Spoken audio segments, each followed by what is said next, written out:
Yo, what's up YouTube? It's your boy Legend and I am back with another video. Y'all already know what time we on just by looking at the thumbnail. What if Naruto and Sasuke were sent to the Highschool dxd universe, Season 2, Part 4? Now, first off, I gotta apologize for making you guys wait over 6 days for this upload. I'm actually in the hospital right now, and as of recording this, it's 3:14 in the morning, and I am under some strong pain medication for my illness. But hey, that's not going to stop me from bringing y'all some fire content. If you enjoyed the video, make sure you smash that like button and subscribe. Let's hit the like goal of 8 to 10 likes, and if we could pass that, that would be amazing. But enough talking. Let's roll into this intro so we can get into this what if.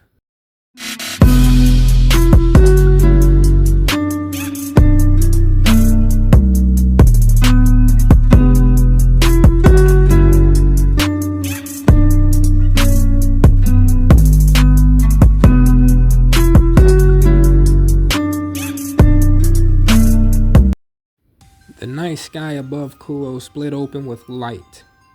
It began as a low hum, a vibration too deep for mortal ears. Before the very air started to tremble, the wind stilled. Clouds above the small town twisted inward, gathering in a spiral that bled gold and crimson from its center. A pulse of chakra, ancient, furious, and immeasurable, rolled outward in every direction. Naruto and Sasuke stood at the heart of it. Their combined power poured out like a broken dam, a living storm that burned the world around them. The grass at their feet withered in an instant, blackening, as if the earth itself could not bear their rage. The trees nearby bowed and cracked, their bark splintering under the weight of invisible pressure. Air warped and shimmered with heat. Within 50 meters, every animal dropped where it stood, overcome by the sheer toxicity of their chakra. Farther out, creatures fled in terror, sensing the death that stalked the air. 4 kilometers, the land itself seemed to groan beneath the weight of the 2 titans. Naruto's body glowed with molten gold, his eyes shifting between sapphire and the burning red of the Nine Tails. Sasuke's aura was darker, deep violet, and shadow black, his Rinnegan pulsing in his lone eye like a storm about to break. The 2 of them stood back to back amid the devastation, their power spilling out uncontrollably, twisting together until even the space around them hummed with distortion. Villagers and yokai alike felt it. Some collapsed outright, their minds unable to handle the suffocating pressure. Others stumbled through the streets gasping for breath as the sky dimmed to a shade of bruised purple. Inside the Occult Research Club building, the windows rattled in their frames. Rias' Grimory had never felt anything like it. Sweat dripped down her temple as she pressed trembling fingers against the windowsill, forcing herself upright. Every breath felt heavy, as though she were breathing through water. Her crimson hair clung to her cheeks, damp with perspiration. This is what Naruto and Sasuke's power feels like combined? She whispered. Her voice quivered despite her attempt to steady it. The air crackled. The glass beneath her hand felt hot. What could have possibly set them off like this? Down the hall, even Akeno's usual calm faltered. The entire building seemed to vibrate within the energy pouring from beyond the forest. None of the devils dared move closer. Across town, in Kuoh Academy student council room, Sona's Shitri was on her hands and knees. Her glasses had slipped from her face, and her fingers dug into the tile, and she tried to steady herself. The usually composed strategist was reduced to a panting mess, the pressure crushing her lungs like iron bands. What the hell is going on with those two? She managed to rasp, the words lost in the rumbling air. A faint blue shimmer of water magic rippled instinctively around her, an unconscious defense mechanism, but it barely helped. She had never felt anything so vast, so godlike, and it terrified her.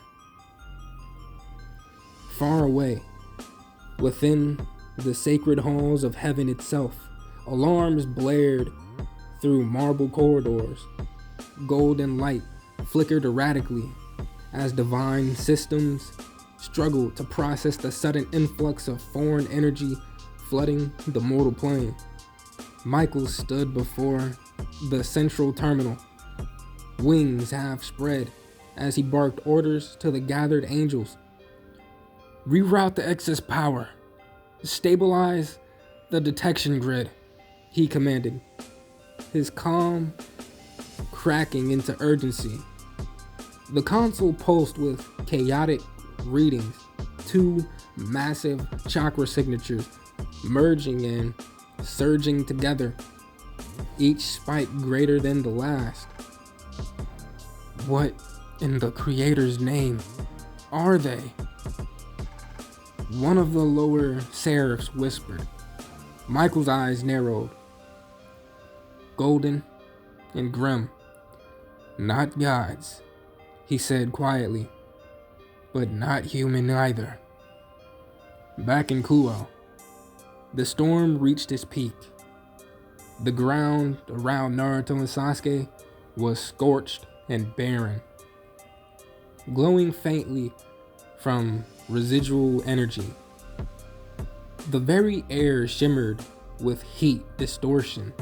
Both men stood motionless, the fury in their hearts roaring louder than any battle they'd ever fought. Sasuke's chest heaved as he exhaled through his nose, twin streams of fire curling into the air. His expression was carved from stone, but his single eye that was visible blazed. Beside him, Naruto's aura pulsed, violent and uneven, licking at the edge of his skin like flames, desperate to consume him. For a long moment, neither spoke. The world seemed to hold its breath. Then Naruto's voice cut through the silence, low and steady, but trembling with restraint. Us standing here, throwing a tantrum. It won't solve anything. All it'll do is make people start asking questions. Sasuke's jaw tightened. He wanted to argue, to unleash the fury boiling inside, but Naruto was right. They had to move. They had to find them. Naruto looked toward the horizon, eyes narrowing. We split up, he said. You trace the energy signature from the portal they used. I'll cover the perimeter. The second you find them, I'll burn everything between us. Sasuke finished, his voice a cold promise. In perfect synchrony, the two of them vanished, the shockwave of their departure leveled the remaining trees. Meanwhile, deep underground, Kokabiel struggled to stand. The air in the cavern was thick with sulfur and fear. He wiped the sweat from his brow with the back of his hand, his breath ragged. Even down here, surrounded by rock and magic seals, he could feel it, the crushing pressure of two enraged beings shaking the world above. Valper was sprawled on the ground beside him, unconscious, a small puddle of blood trickling from his nose. The scientist had passed out completely when the second wave of chakra had rolled through. Kokabiel gritted his teeth, his 10 black wings twitching in agitation. "Damn it," he hissed, trying to steady his shaking hands. What are they?" A weak laugh echoed from the corner. Kokabiel's head snapped toward the sound. Raynare and Kalawarner were still tied to their chairs, battered and bloodied, but defiant. Raynare's lips curved into a faint, mocking smile, even as blood dripped down her chin. "You look ready to soil yourself," she rasped. "And you haven't even met our man yet." Her words sliced through the tension like a knife. Kokabiel's wings flared wide, his rage boiling over. He turned and kicked Valper in the ribs, jolting him awake. "Up, you fool," he barked. "We're accelerating the plan, now." Valper groaned, clutching his side, but forced himself upright. Yes, Lord Kokabiel." The fallen angel stalked to the far wall and yanked open a metal hatch leading to the surface. A rush of cold night air poured into the chamber, grabbing both Raynare and Kalawarner by their restraints. Kokabiel dragged them toward the exit with brutal strength. They stumbled behind him, half conscious but still alive. Why are you taking us?" Kalawarner managed to gasp. Kokabiel laughed. It was low and vicious. "Because you two thought you could betray me and disappear into peace." He tightened his grip until they cried out, "I'll make examples of you." Valper followed behind, limping, his eyes darting nervously upward. Even now, the cavern ceiling shook, dust raining down from the vibrations above. My lord," he said carefully, "their power, if it keeps growing." "I know," Kokabiel snapped. "That's why we move now." They burst from the underground tunnel into the cool night air outside Kuoh. The sky was still split by the red and gold light from the distance, thunder rumbling in its wake.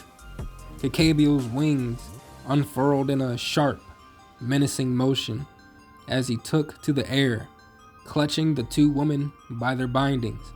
Valper followed in his own distorted flight pattern, barely keeping up. Within moments, the dark silhouettes of Kuoh Academy came into view below them. Its quiet campus glowed faintly under the moon, unaware of the destruction approaching from above. Kokabiel hovered in the air for only a heartbeat, his lips twisted into a cruel grin. "Let's see how your precious heroes react when everything they protect burns."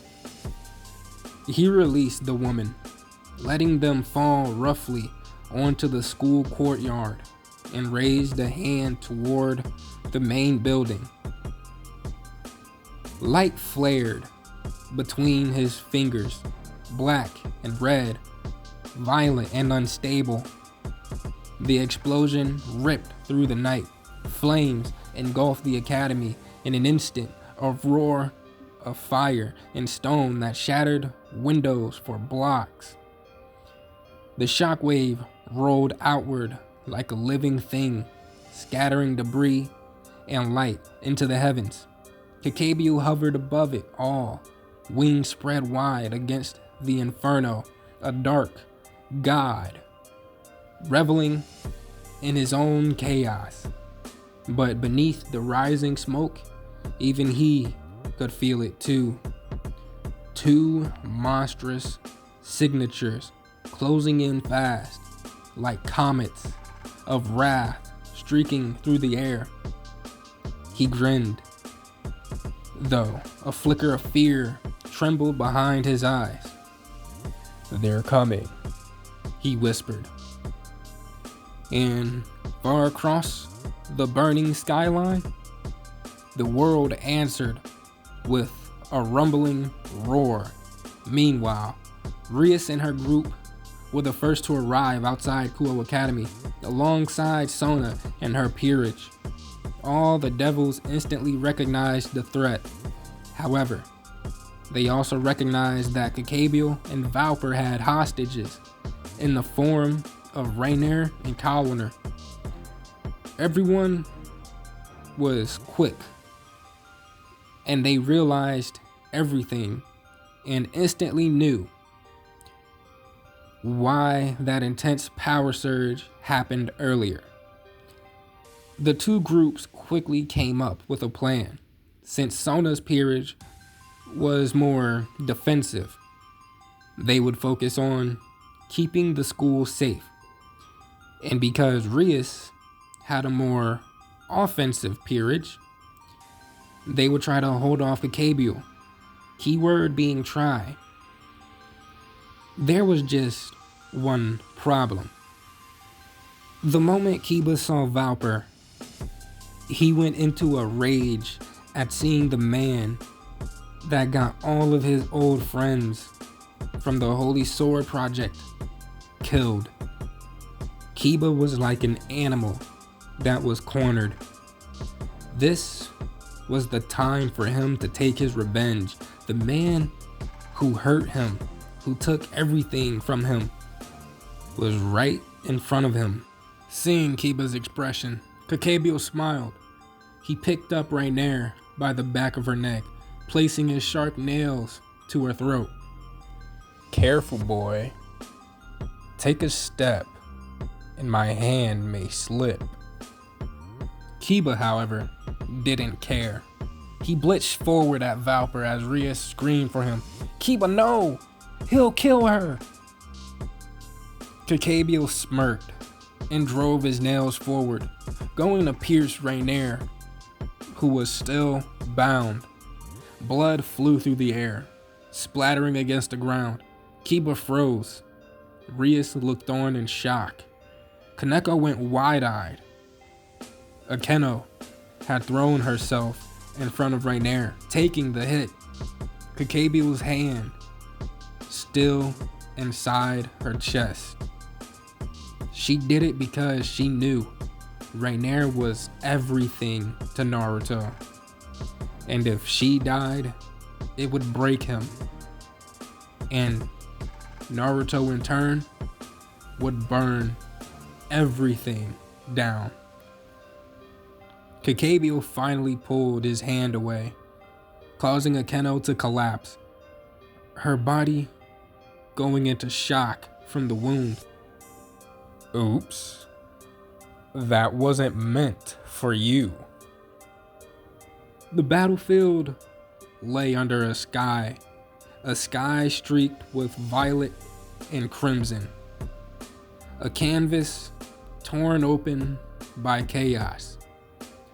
Lightning still rippled across the broken air from Kokabiel's wings, and the once grand field behind Kuoh Academy was nothing but a crater of stone and molten glass, rubble burned where stray holy spears had struck.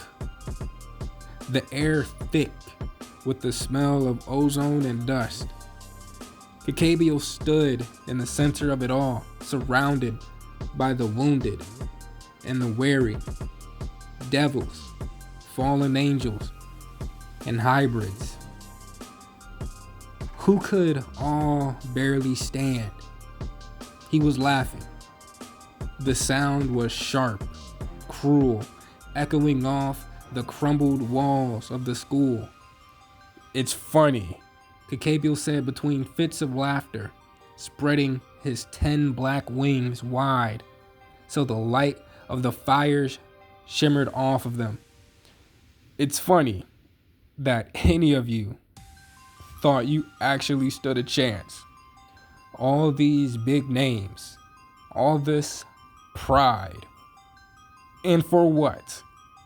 His red eyes locked on to Rias, trembling but defiant, kneeling in front of her peerage. "The priestess of ruin," he mocked, dragging the title out with venom and amusement.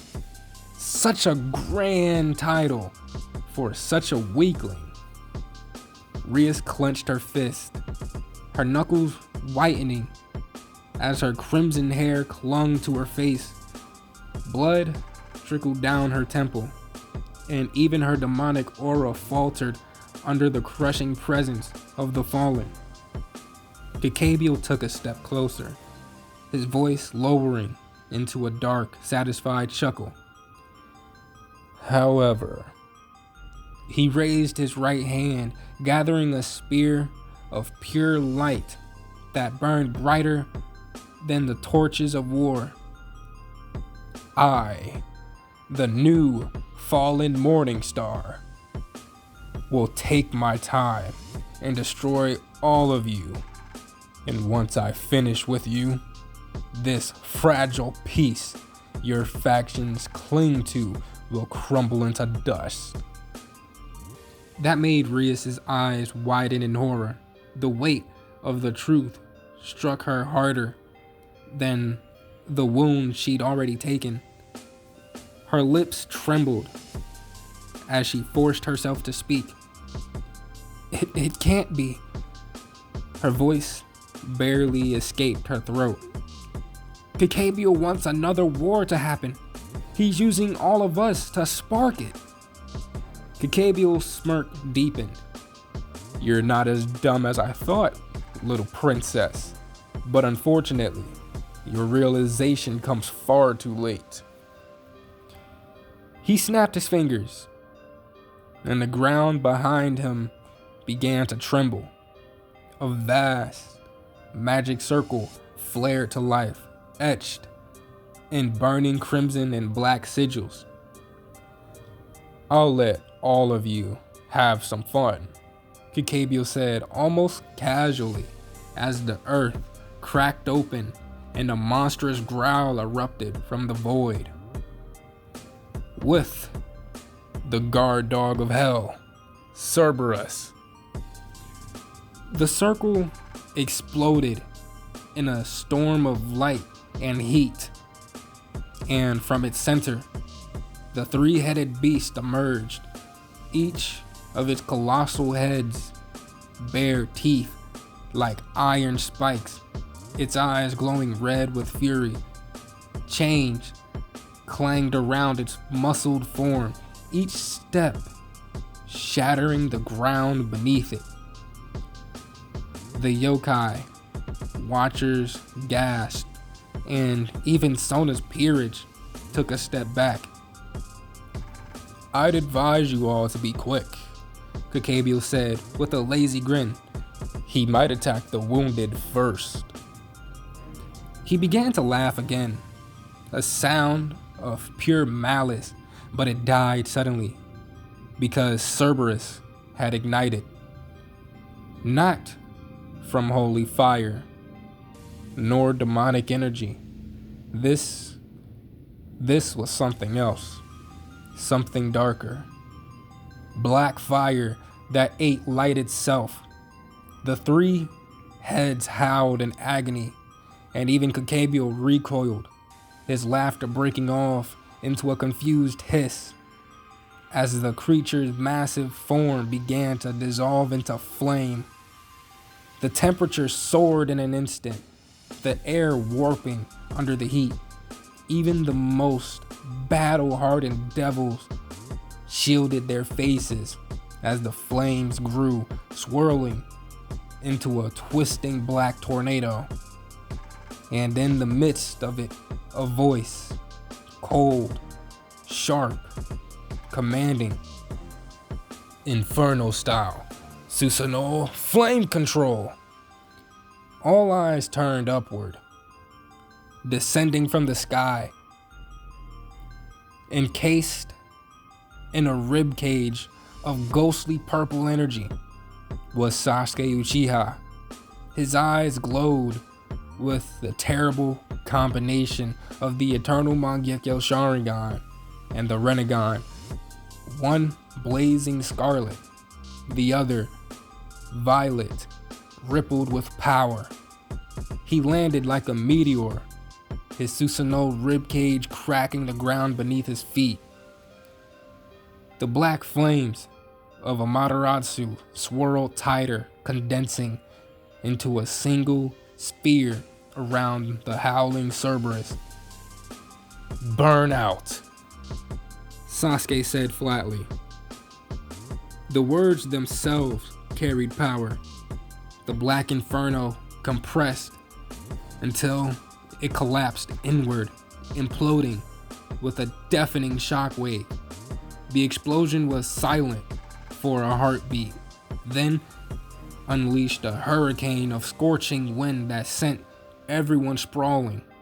Only Sasuke remained unmoved, his cloak billowing around him, his face unreadable, while the others shielded their eyes. From the blinding blast, a golden blur streaked across the battlefield. Naruto. Before Kokabiel could blink, Naruto appeared beside Akeno, Raynare and Kalawarner, all three lying battered, all three lying at the fallen angel's feet. He cut the restraints around Raynare and Kalawarner in one motion, his kunai shimmering with heat, and he swept them into his arms. In the next heartbeat, he was gone again, a golden flash darting away from the epicenter of destruction. When the blur stopped, the three women were safely by Rias and the others. Naruto's breath was steady, but his eyes burned with fury. Entering sage mode, his pupils became toad-like, his aura flickering with raw energy as he pressed his hands over the woman's wounds, letting his chakra flow into them. Nature energy rippled outward, glowing faintly around his fingers as he began to heal them. Raynare blinked, her vision blurry, but when she saw him, truly saw him, tears welled up instantly.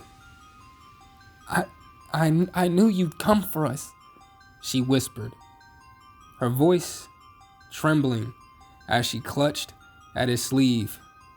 Naruto-kun. But Naruto didn't respond. His face was carved from stone, eyes glowing like molten amber. The silence was heavy, dangerous. When he finally spoke, his voice was low, restrained, trembling with rage. Uchiha, he said, without looking away from the girls. These two belong to you. Kalawarner froze, hearing him call Sasuke by his last name. It hit her harder than she'd expected, because now she shared that name. She'd chosen it. Sasuke didn't answer. His gaze had shifted to Valper Galilei, standing a few paces behind Kokabiel. wringing his hands nervously. The scientist's robes were filthy, his face pale, and yet something about him felt wrong. Sasuke's Rinnegan rotated, scanning him. The energy inside Valper wasn't flowing naturally. It was erratic, jagged, like a man who had grafted power into himself without understanding it. Sasuke drew his sword with one arm. In a blur, he was in front of Valper, blade descending, but a translucent barrier of light shimmered into existence, blocking the attack. Interesting, Sasuke said quickly and quietly, his Sharingan spinning. So you can use that. Before Valper could stammer a word, Kokabiel lunged forward, light spear in hand, aiming for Sasuke's back, but Sasuke turned his head slightly, his glare alone stopping the air around them. Almighty push. The blast sent Kokabiel flying like a ragdoll, crashing into the barrier Sona's peerage had erected to contain the battlefield. The impact shattered the outer shell of the barrier, spiderweb cracks racing across the glowing dome. Sasuke exhaled slowly, lowering his sword. You thought it would be that easy? Kokabiel spat, recovering mid-air. His aura flared, dark wings spread wide. Sasuke sneered. I'm the strongest being in this dimension. Sasuke began walking toward Kokabiel, each step deliberate, unhurried, his Rinnegan still rippling like a storm. Meanwhile, Kiba stepped forward, his eyes cold and distant. I want this one, he said, pointing his sword toward Valper. It's personal. Naruto gave a brief nod, still focused on healing. Kiba didn't wait for permission. He sprinted forward. Valper screamed and stumbled back, summoning another barrier, but Kiba's black and violet sword cut through it like paper. What kind of sword is that?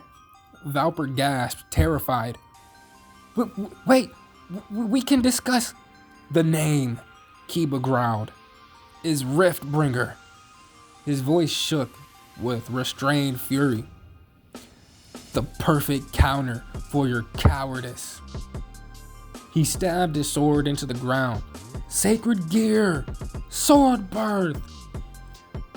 The ground erupted with dozens of spectral blades, all black with glowing violet edges. They shot upward, slicing through Valper's legs and abdomen. He screamed, stumbling backward, his white robes stained with ash and dust. As he struggled to stand, his body began to change. One dragon wing sprung grotesquely from his back. One fallen angel wing from the other side. Scales rippled across his arm. His left eye turned reptilian green. He looked monstrous, a failed experiment in flesh and light. A small gem tumbled from his pocket and rolled to Kiba's feet. The young knight bent down, picking it up. It glowed faintly. A light attribute crystal, he muttered. You've been grafting sacred elements onto yourself. Valper wheezed, trembling, his once arrogant demeanor gone. Please, you don't understand. No, Kiba said, his voice flat as his sword rose. I understand perfectly. The clash between them continued in the background. Blades and screams echoed like the chorus of judgment. While back with Naruto, his healing continued. Kalawarner exhaled softly as her wounds knit shut.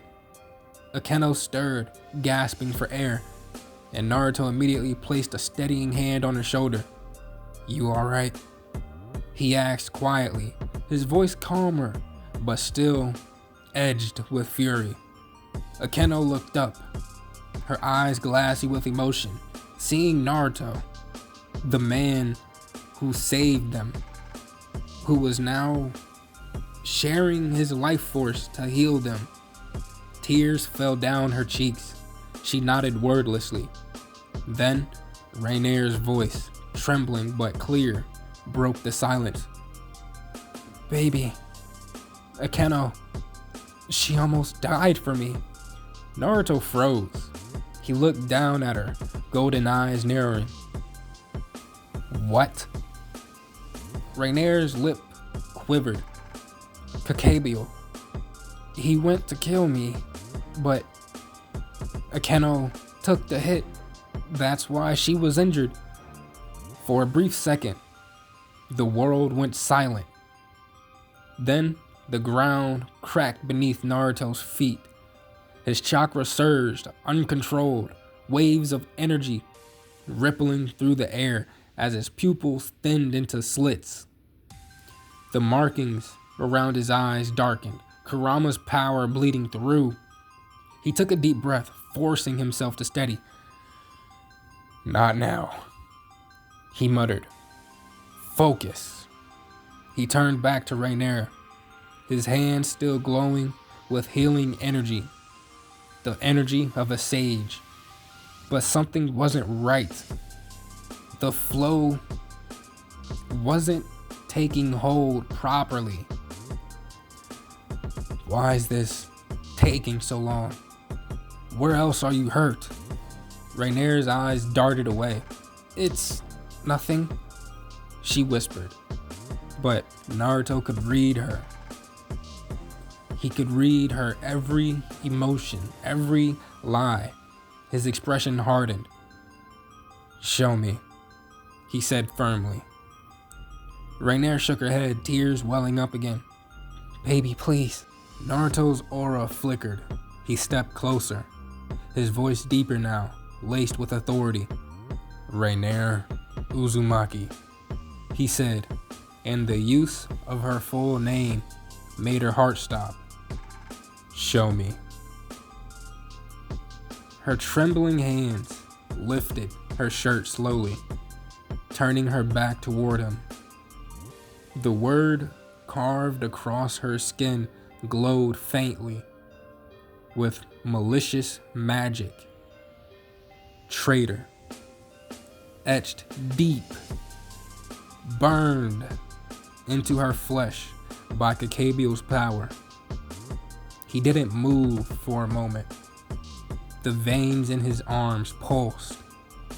His fists tightened until his nails drew thin trails of blood. The earth beneath him cracked again. Inside his mindscape, the gates holding back Kurama's power burst open. The nine tails.